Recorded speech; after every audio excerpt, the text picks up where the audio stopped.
From Upper Michigan Source, this is your Sports on Demand for Tuesday, January 8th. I'm Mike Ludlum. The Green Bay Packers have named Tennessee Titans offensive coordinator Matt LaFleur as the 15th head coach of the Green and Gold. LaFleur replaces Mike McCarthy, who was fired during the season after a stunning home loss to Arizona. LaFleur spent this past season as offensive coordinator for the Titans, his first season calling plays in the NFL. He was an offensive coordinator with the Los Angeles Rams in 2017, but head coach Sean McVay was the one calling the plays for the Rams. Elsewhere, he's had many stops, as you can imagine. His stop to the Atlanta Falcons, Matt Ryan won the Most Valuable Player award in 2016 as Atlanta advanced to the Super Bowl with LaFleur as quarterback coach. He's also been with the Washington Redskins, Notre Dame, the Ashland Eagles, and in 2006, he was the quarterbacks and wide receivers coach at Northern Michigan University. Well, I offered Matt his first full-time job, and he was very impressive in the interview. He was very impressive in his first year working at Northern Michigan, and he's been very impressive ever since. When Matt played at Saginaw Valley and we played him, and he was a great athlete. He was a great quarterback. He was a competitor. He was a little bit like maybe Aaron Rodgers from the standpoint that he could buy time and make big plays, and very competitive and very successful. We hired him as a full-time person to work with our offense and quarterbacks in particular. And one of his pro quarterbacks said today, reportedly, that Matt was a great coach, but he was even a better person. And I think that says it all when you talk about Matt LaFleur and what he'll bring to Green Bay. And the Packers will introduce LaFleur as head coach in a press conference today. Girls high school basketball, #1 Westwood in the large school poll, hosting Gladstone, and the Braves' Maddie Algren goes coast to coast and puts that one in. This is second quarter action. Next, it's Algren, can't drive, but Aubriana Servant takes care of that problem by hitting from the outside. Westwood responds. Tessa Lease will take the pass, thinks about a triple, then drives through the defense, scoops it up and in. She followed that with a three-pointer. She had 23 points to lead all scorers. Then Marnea Lefebvre will hit the jumper in the lane for the purple and white as they try to close the gap. Maddie Koski to Emily Nelson. Her baseline shot is good. Patriots led 31-20 at that point, went on to post a 61-40 victory over Gladstone. Hop in the car, let's go to Ishpeming, where the Hematites were entertaining Gwyn. Third quarter action here, ball gets away, and then Trisha McGuire grabs it and gets it over to Brooke Manor for the hoop. And the foul. Mount Towner's building a little bit of a lead in the third quarter. Next, it is Trisha McGuire for three, and it's 32-23 Model Towners.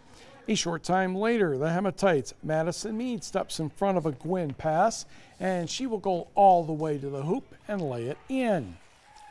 Back the other way for Gwyn. McGuire misses a shot for Ben Olsen's team. Tiana Taylor is going to get the rebound, and she turns and spots Marissa Delmont behind the arc. That one's good. Gwyn still up 35-27. Emma Poirier will grab a rebound and go through two defenders, well, maybe around them, scoops it up and in.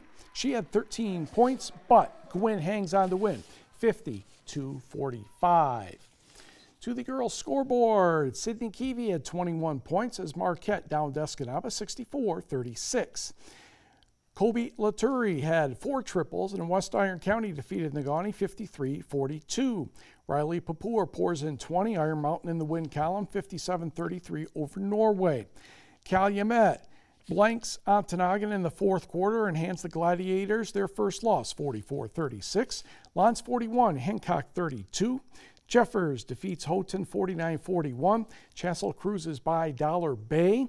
Lakeland and Hubble 51, Bessemer 31. Baraga doubles up Republic Michigami 56-28. A wild game down at St. Nicholas.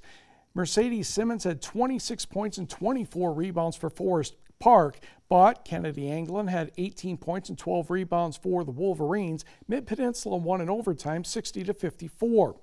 Barker Harris jumped out to a 13-0 lead and held on to defeat Munising 55-47. Sierra Double Act 24 for the Broncos. Manistee 46, Engadine 26. The Sioux is 8 better than Petoskey, and it was Florence 60 and St. Thomas Aquinas 33. On the boys' side, Gladstone 62, Westwood 35. Stevenson 1 point better than Rapid River 41-40. Max Baumler 26, Bo Kaufman 23. Kearney Nato all over Big Bay to knock 90-37. Newberry half a dozen better than Sheboygan 67-61. It was Wakefield Marinesco defeating Trout Creek 62-52. Marcus Harris had 27 points for Brimley, 8 3-pointers. The other 4 starters were in double figures, and the Bays stay undefeated, 88-50 over Detour. Alex Richmond had 22, Jackson Wilkie 21 for the Raiders. Niagara cruises past St. Thomas Aquinas. In the Big Ten, Michigan State finally pulls away and beats Purdue 77-59. And the Bay women had way too much fun with Kennedy King, 99-25. Gladstone's Hunter Taylor had 17. And Big Bay Denak's Brooke Delgord had 16. And everybody scored in the game. Let's turn to high school hockey. Negaunee entertaining the Houghton Gremlins, and we'll pick this up in period number 1. With the Gremlins already having a 2-0 lead, Miners turn the puck over, and Jet Heinonen with the wrister snaps at glove side, a 3-zip lead at 11:15. Less than a minute later, Justin Norcall between the blue lines will get the puck to Tucker Tapany, and from a bad angle, he snipes that one upstairs. Gremlins up 4-0 about 34 seconds later. Second period, Nico Riola sauces it to the net. Brad Gauthier with the deflection, and Houghton goes on to win this one by the count of 8-1. One other high school hockey score, Hancock gets off its losing streak, defeating Kingsford 2-0, and Montreal beat the Detroit Red Wings 3-2. The first Upper Peninsula High School basketball's polls are out, and let's take a look at them right now. We'll start with the boys because, well, in this case, the boys' season started first. In Divisions 1 through 3, Iron Mountain leads the way with all 6 first-place votes and an 8-0 record.